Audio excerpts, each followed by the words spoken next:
ढलती शाम नाटकों की विशेष मासिक श्रृंखला में आज प्रस्तुत है श्री जगदीश दुबे के डोगरी नाटक का हिंदी अनुवाद श्री रमानाथ शास्त्री ने किया है।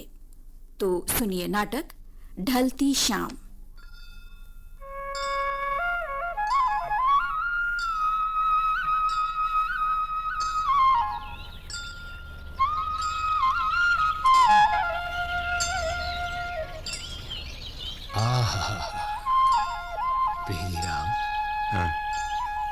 मंदिर की आरती में बजाए जाने वाले घड़ियाल की आवाज मन में जैसे मिस्री खोल रही है। हाँ। क्यों भाई? अरे भाई मैं ठीक कह रहा हूँ ना? हाँ भाई अनंतराम, अब हमारी उम्र यही कुछ सुनने के लिए तो रह गई है। अब मन कहता है कहीं दूर चला जाऊं, किसी ऐसे ही मंदिर में बैठकर जीवन के ये बाकी दिन बिता दूं। अरे भाई, हमें तो उन लोगों के मोह ने बांध रखा है जिन्हें ना हमारी जरूरत है और ना हमसे कोई मोह ममता। शंभू शंभू, अगर खांसी होती है तो बीड़ी काहे को पीते हो? सांस भी फूलने लगता है। बेलीराम, अब बच्चों की तरह तुम भी मुझे ही कोसने लगे हैं। अरे शंभू, बेलीराम ठीक ही तो कह रहे हैं। अरे भाई, जो बात जिंदगी में आदत बन जाती है वो आसानी से नहीं छूटती। अब अपने बच्चों से प्यार करने की आदत अरे क्या कभी छूटने वाली है? सच कहा शंभू, सच कहा। मोह ममता का ये बंधन तो बुढ़ापे में और पक्का होता जाता है। ये मेरा बेटा, ये मेरा पोता। हाँ, बेटे और पोते चाहे आपको परिवार में गैर जरूरी जीव ही क्यों ना समझते हो। भाई शंभू, बुजुर्ग लोग तो परिवार की रौनक होते हैं, घर की शोभा होते हैं। अरे मैं तो कहता हूँ, बूढ़ा बुजुर्ग आदमी घर में कूड़ा करकट जैसा होता है, गंदगी के ढेर जैसा। भाई देखो देखो, ये तुम दोनों कहते तो ठीक हो, लेकिन ले लो, सिगरेट ले लो, बीड़ी वाला। लो, आ गया बीड़ी वाला, ले लो एक पैकेट। ये बीड़ी बेचने वाला कोई अनजान आदमी लगता है। अरे इसे तो सिगरेट बेचने की हाँक लगाना तक नहीं आता। ठीक कहते हो, ठीक कहते हो। कोई नौसिया है पर पहले तो इसे यहाँ देखा नहीं कभी। लगता है नया नया आया है शायद। नहीं बुजुर्गो, मेरा ये धंधा तो पुराना है, पर ये आवाजें लगाने का ढंग अभी नया है। बीड़ी वाले, तेरी बोहनी तो शंभू ही करवा सकता है, क्योंकि हम दोनों तो बीड़ी सिगरेट पीते नहीं। लेकिन भाई सुबह सवेरे मेरे पास पैसे कहाँ हैं? अरे अरे अरे ये सुबह सुबह कैसे आंधी चलने लगी? मेरी आंखों में मिट्टी गिर गई, कोई मुझे जरा सहारा दो। अरे भाई, बीड़ी वाले को इसकी टोपी संभालो। अरे उठो भाई। अरे अरे शंभू, ले ले मेरा हाथ थाम। अरे थाम ले, ले ले पकड़। अरे मेरा सामान पकड़ो, मेरा सामान उड़ता जा रहा है। अरे चलो। ओफो, बेचारे का खून खमचा ही गिर गया धरती पर। ओह तौबा, इस तूफान में कौन किसे संभाले? अपने को तो संभालना मुश्किल है। अरे बीड़ी वाले, अरे तू किधर जा रहा है? मेरा खोपचा मेरा सामान नहीं रहा तो मैं क्या करूंगा? अरे मेरी पूंजी तो लुट गई। अरे सुनो, देखिए भाई बीड़ी वाले, भाई कहीं चोट तो नहीं लगी? अरे सारा सामान गिर गया।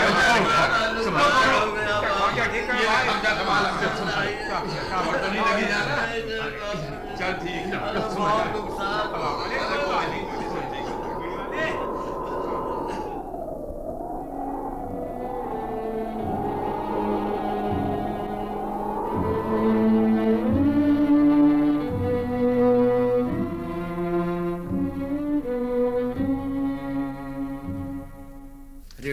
जी रेणु, यहीं तो बैठते थे वे सब, पता नहीं कहाँ चले गए हैं।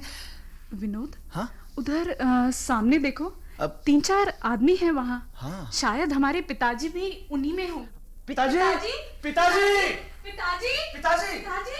पिताजी, आप रेनू ठीक तो है रेनू ना? बहू मैं ठीक हूँ। हम लोग बीड़ी वाले का सामान इकट्ठा कर रहे अच्छा हैं। अच्छा। शंभुनाथ, अनंतराम, ये मेरा बेटा है और ये मेरी बहू। नमस्ते अंकल। नमस्ते अंकल। खुश रहो बच्चों, बेटा। खुश रहो। हमें आपकी चिंता होने लगी थी कि इस तेज आंधी में न जाने आप कहाँ रुके होंगे। हाँ, अब तूफान जरा थम गया है।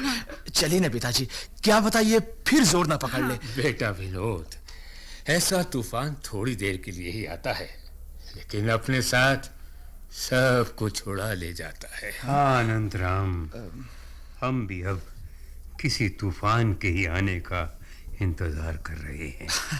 ये आप लोग कैसी बातें करने लगे?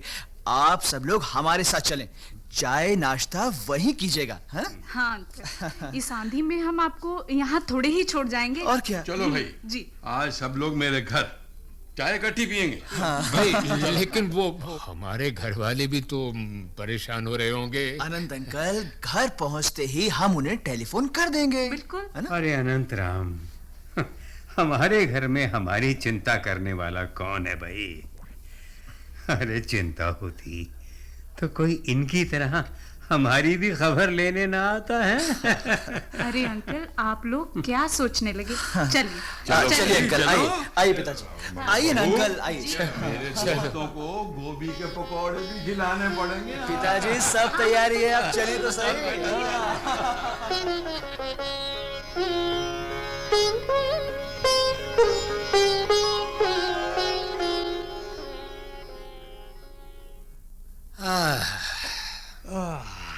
हाँ भाई शंभुनाथ जी, भाई बेली राम के बच्चों को देखकर चित्त बड़ा प्रसन्न हुआ। हाँ भाई, अपने अपने भाग्य की बात है।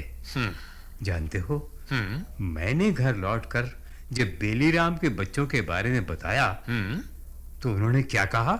यही कहा होगा, फिर उन्हीं के घर जाकर क्यों नहीं रहते? अरे अपने अपने नसीब की बात है अनंतराम। अरे हमारे बच्चे तो वो सख्त पत्थर हैं जिसे खड़कर कोई मूर्ति बनाना चाहे तो लोहे की छेनियां भी टूट टूट जाए। हमारी बातों का उन पर क्या असर होगा? अरे हमारी बातों को तो वो टर टर करना कहते हैं। अरे भैया, सब लोग ठीक तो है ना? अरे शुक्र आओ। आओ भाई, आओ आओ भाई, आओ सुखराम भाई, कल क्यों नहीं आए तुम? हाँ? अरे भैया, अब तो अपना ही नाम सुनकर भी दुख होता है। हमारे माता पिता ने न जाने क्या सोच कर रखा था ये नाम। अरे सुखलाल, इसके लिए अपनी संतान को क्यों कोसते हो? अरे अच्छा नाम रखने से भाग्य तो नहीं बदल जाता सुखराम। अरे भैया, जानते हो, तंग होते हुए भी बच्चों को पाल पोस कर बड़ा किया, औकात से बढ़कर पढ़ाया लिखाया, उनके रोजगार का प्रबंध किया, लेकिन सब किया धरा किसने जाना। लेकिन भाई, जब शरीर शिथिल हो जाए तो फिर और जीने की लालसा क्यों हो? भैया शंभुनाथ, अरे तेरी खांसी तो बढ़ती ही जा रही है।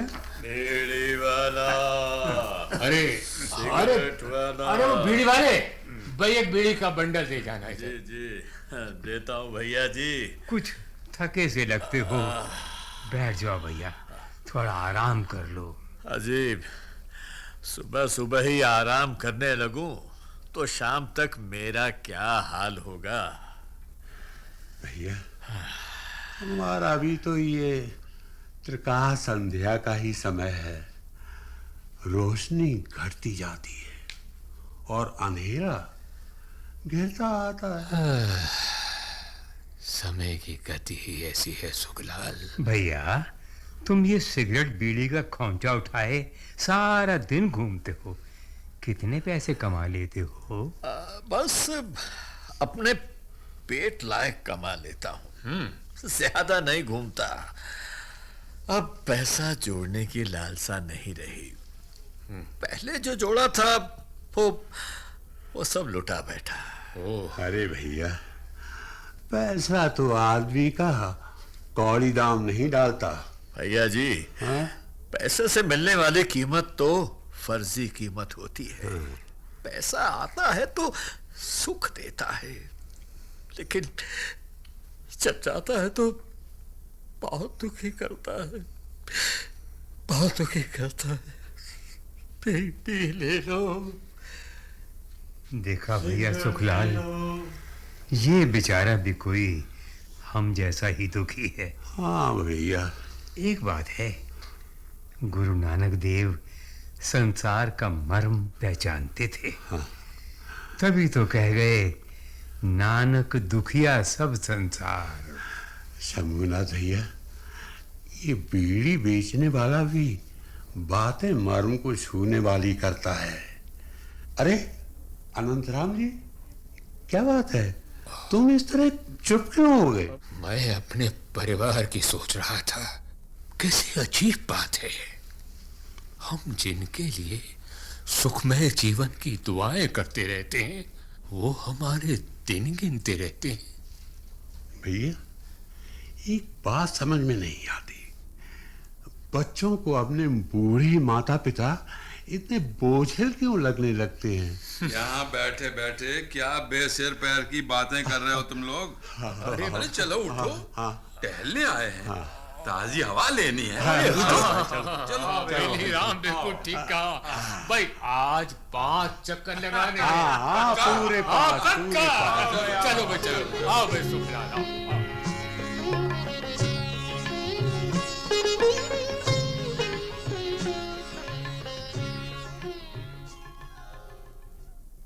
अरे सुनो, सुनते हो?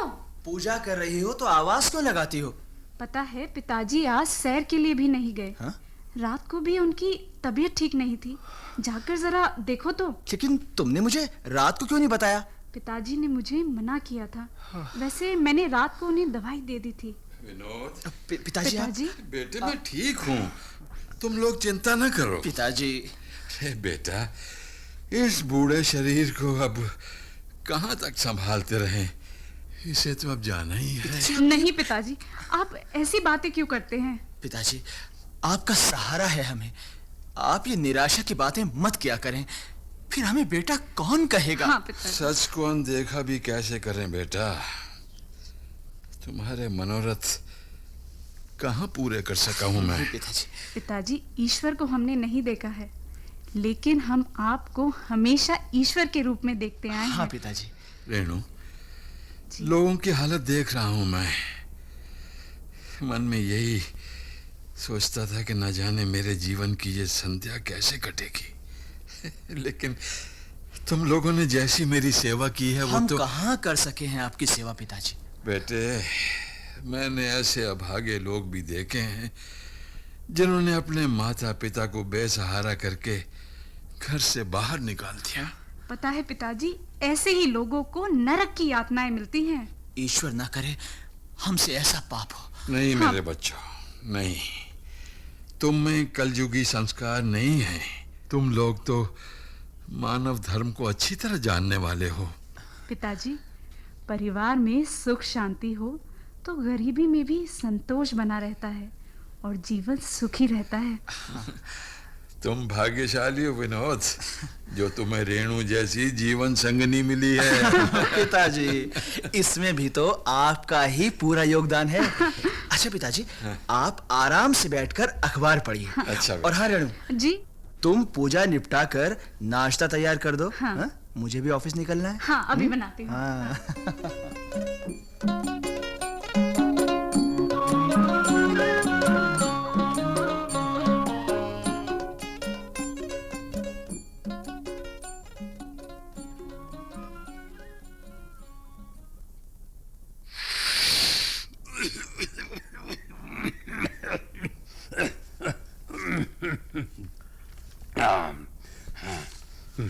अरे बीड़ी वाले, तुम्हारा नाम क्या है? मैं गुजरी हुई सब बातें भुला चुका हूं। बीड़ी वाला।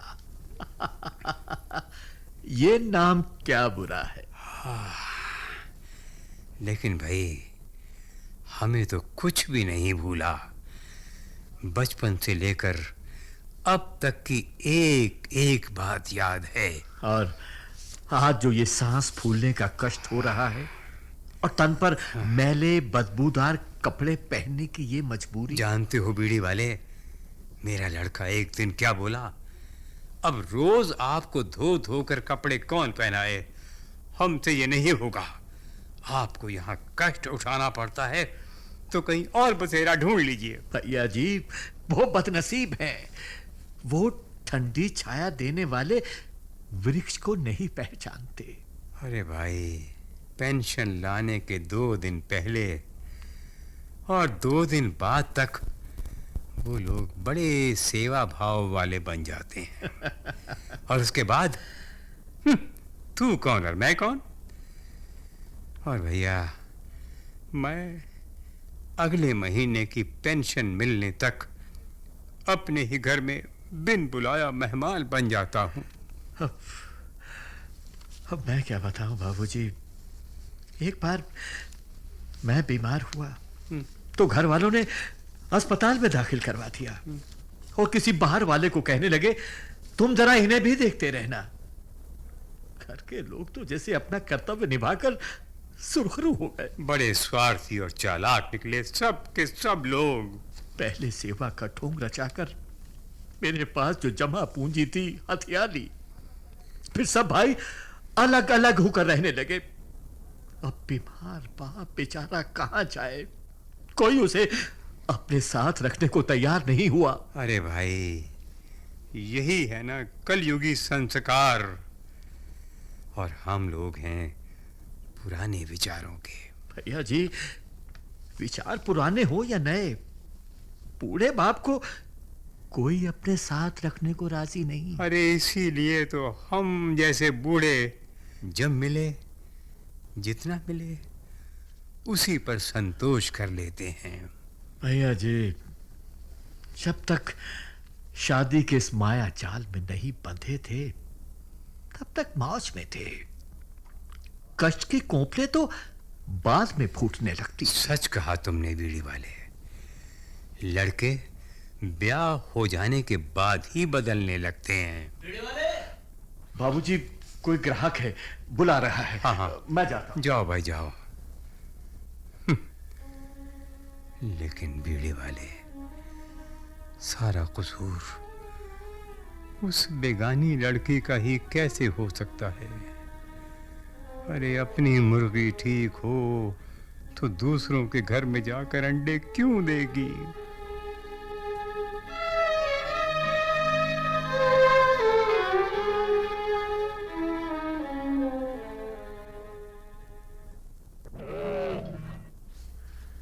रेणु जी? तुमने आज गाय को आटे का पेड़ा खिलाया था? हे राम, भूल ही गई। अभी अभी अभी दे आती हूँ। बेटा विनोद, जी पिताजी। ये हमारे पूर्वजों से चलती आई परंपरा है। जी। भोजन पकाते समय गाय के लिए, कुत्ते के लिए और कौवे के लिए अलग ग्रास बना लिए जाते थे, लेकिन आज जिंदगी की दौड़ में ये बातें छूटती जा रही हैं। समय तेजी से बदल रहा है पिताजी, अब कहाँ रहेंगी ये परंपराएं? क्यों बेटे? अब देखिए ना, दिन प्रतिदिन महंगाई का ग्राफ ऊपर ही ऊपर चढ़ता जा रहा है। हाँ, ठीक कह रहे हो तुम। और अब शहरों में गायें भी कौन रखता है? हाँ। छोटे छोटे तंग मकान और जीवन की तेज दौड़। जी। कितने समझदार होते हैं ये पशु। गाय जैसे नाराज हो गई थी, खाती ही नहीं थी। लाड प्यार से उसके शरीर पर हाथ फेरा तो ग्रास खा लिया। पशु भी प्यार की भाषा को समझते हैं रेणु। हाँ, बिल्कुल। बेटा, प्यार की डोर में सब बंध जाते हैं। हाँ। उस दिन तुमने देखा तो था कि आंधी तूफान में हमारी खबर लेने के लिए तुम लोगों को वहां देखकर अनंतराम और शंभूनाथ की आंखें कैसी गीली हो गई थी। जी पिताजी, लेकिन अब इस दुनिया में मतलब परस्ती का राज होता जा रहा है। अब लोग घर के बुजुर्ग को खाने को देते हैं तो बदले में उनसे घर के 100 काम भी करवाते हैं। लेकिन हम तो उनमें से नहीं है ना पिताजी। अरे मैं तो लोगों के बारे में बता रहा था बेटा। पता है पिताजी, मेरी एक सहेली ने मुझसे क्या कहा? क्या कहा बहू? कहा बूढ़ा रोटी तो खाता है, लेकिन घर की चौकीदारी भी करता है और घर के छोटे मोटे काम भी। नौकर को रखो तो उसे रोटी के साथ साथ वेतन भी देना पड़ता है। मैं तो सुनकर दंग रह गई। रेणु, घर का बूढ़ा तो ऐसा नौकर होता है जिससे कोई डर नहीं होता। क्यों पिताजी? क्योंकि वो उस घर को छोड़कर जा ही नहीं सकता। पिताजी, आदमी इस सीमा तक भी गिर सकता है? बेटा, सबको तुम्हारे जैसी संतान नहीं मिलती। पिताजी। हाँ, सच में मैं बहुत भाग्यशाली हूँ। पिताजी। बहुत।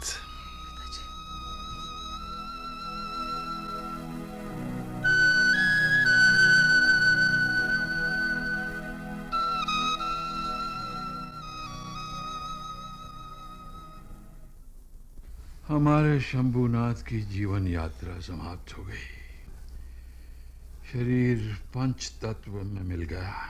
हाँ भैया, हमारी जीवन यात्रा तो अभी शाम की धुंधलकों में भटक रही है। और शंभू की जीवन यात्रा तो जैसे रात के अंधेरे में कहीं गुम हो गई है। मुक्ति मिल गई उसे, सुखलाल, मुक्ति। भैया, सुना है रात को अपने कमरे में उसका दम फूलने लगा। हाय हाय, अरे वो दवाई के लिए चिल्लाया। किसी ने उसका चिल्लाना नहीं सुना। खाट पर ही उसके प्राण निकल गए। अभागा था बेचारा, बेचारा शंभूनाथ। चलो, जीवन के कष्टों से मुक्त हो गया बेचारा। सुना है शंभूनाथ को सांस की बीमारी थी। बीड़ी वाले, ये सांस की बीमारी तो सबको होती है। सांस आती है, सांस जाती है, और कभी कभी जाकर लौटती ही नहीं। बस हमेशा की छुट्टी।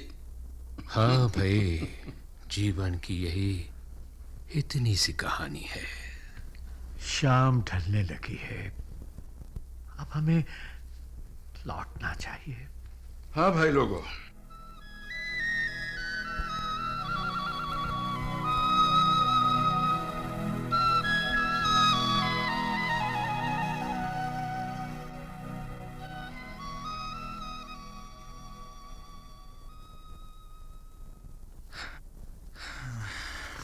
अरे क्या कर रहे हो? ये रात में क्या लिखा पढ़ी करने लगे? कुछ खास नहीं, ऑफिस का कुछ जरूरी काम निपटाना था। अच्छा सुनो। हाँ? पिताजी सो गए क्या? अभी अभी लाइट बंद की है। सुनो। हाँ? पिताजी पिछले कुछ दिनों से उदास लग रहे हैं। क्या? हाँ, मैं सोच रही थी कि कुछ ऐसा किया जाए जिससे उन्हें खुशी मिले। तुम ठीक कह रही हो रेणु। समाज बहुत तेजी से बदल रहा है। हमारी मान्यताएं, जीवन शैली, परंपराएं, सब। रेणु, हाँ? क्या तुम्हें ऐसा नहीं लगता कि जीवन गिव एंड टेक की फिलॉसफी का नाम है? वो कैसे? Very simple. हम अपने जीवन में अपने छोटों और बड़ों के प्रति जैसा व्यवहार करते हैं, बदले में वही सब कुछ हमें मिलता है। कैसे? अब इसे यूं समझो, अगर हम अपने वृद्ध माता पिता का ध्यान रखते हैं, प्यार से संभाल कर उन्हें घर परिवार में इज्जत मान देते हैं, तो निश्चित रूप से हमारे बच्चे भी हमारे बुढ़ापे में सहायक होंगे। 100% सही। इसीलिए मैंने पिताजी और उनके बुजुर्ग दोस्तों को सरप्राइज देने का प्लान बनाया है। अच्छा, क्या प्लान है? संडे को आराम से बताऊंगी। अभी बहुत रात हो गई है। सो जाओ, सुबह उठकर फिर वही भागा दौड़ी। हाँ। अच्छा, गुड नाइट। Good night.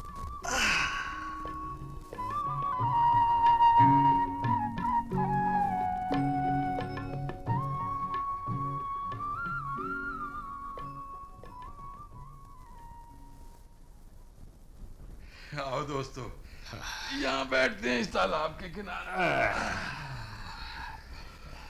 बचपन में यहीं आकर खेलते थे, कूदते थे और विश्राम करते थे। इस ढलती सांझ में डूबते सूर्य की लाली ने गगन के मेघों को भी जैसे लाल रंग दिया है। सुखलाल जी, ये सूरज भी कैसा मुसाफिर है जिसका सफर कभी समाप्त होने में ही नहीं आता। बीड़ी वाला, सिगरेट वाला। लो, वो आ पहुंचा बीड़ी वाला। आनंद भाई, हम दुनिया की फालतू चीजों में से हैं, इसीलिए किसी की नजर हम पर नहीं पड़ती। हम तो हमेशा एक बोझ ही बने रहे, अपने परिवार वालों के लिए, समाज के लिए, और सच कहे तो अपने लिए भी। घर वालों को क्या दोष दें? अरे हवा ही कुछ ऐसी बहने लगी है कि सभी तरह की मर्यादाएं सूखे पत्तों की तरह उड़ती जा रही है। दोस्तों, कई बार हमारे मन में गलतफहमियां पैदा हो जाती हैं और हमें लगने लगता है कि हमारी संतान गलत है। इससे भी मनों में दूरियां बढ़ने लगती हैं। बेलीराम, तुम्हारे सिर पर अभी भी अच्छे घने बाल हैं। जरा सोचो, गंजे सिरों पर अगर ओले गिरें तो उन बेचारों पर क्या बीतेगी? अंधेरा घना होता जा रहा है, अब तो जाना ही पड़ेगा। अरे उधर तो देखो, वो कौन आ रहे हैं? अरे ये तो विनोद और रेणु हैं। इतना तामझाम उठाए यहाँ चले आ रहे हैं। पिताजी, हमने सोचा कि आप लोग तालाब के पास वाले चबूतरे पे बैठे होंगे, तो क्यों ना आप सबके लिए भोजन बनाकर वहीं ले जाएं? आपको सरप्राइज दें। बहुत अच्छा किया बेटा बन्नू। जी अंकल। हम भी कभी कभी छुट्टी वाले दिन अपने बच्चों के लिए खाना बनाकर यहीं लाते थे। अच्छा। सुखराम, अगर इसी तरह का आदर प्यार हमें भी मिलता रहे तो हमारा जीवन भी रसमय हो जाए। अगर मगर छोड़िए अंकल, और जीवन में छोटी बड़ी जो भी खुशी मिले बटोर लीजिए। हाँ बिल्कुल। फिर देर किस लिए? आइए सुखलाल जी। अरे अनंत राम जी, आप वहाँ क्यों खड़े हैं? आइए हाँ ना। पिताजी, देखिए आप सभी लोग यहाँ यहाँ इस चटाई पर बैठिए। अरे अरे अरे बीड़ी वाले अंकल, आप कहाँ जा रहे हैं? बेटा वो मैं कह रहा हूँ ना, आप यहाँ आइए, यहाँ आइए। हाँ, यहाँ इनके साथ बैठ जाइए आप भी। हाँ, हम दो है ना खिलाने के लिए। ना ना ना, खाना बाद में। अच्छा। पहले एंटरटेनमेंट। हाँ बिल्कुल सही। आप लोग अपने जीवन के खुशी के क्षण हमारे साथ शेयर करेंगे। बिल्कुल। बोलिए मंजूर? मंजूर। हाँ, ये भी ना तो बात। फिर आओ दोस्तों, इस शांत संध्या काल में हम इस जीवन को रसमय करें। लाओ भाई लाओ। लीजिए। लीजिए। Thank you.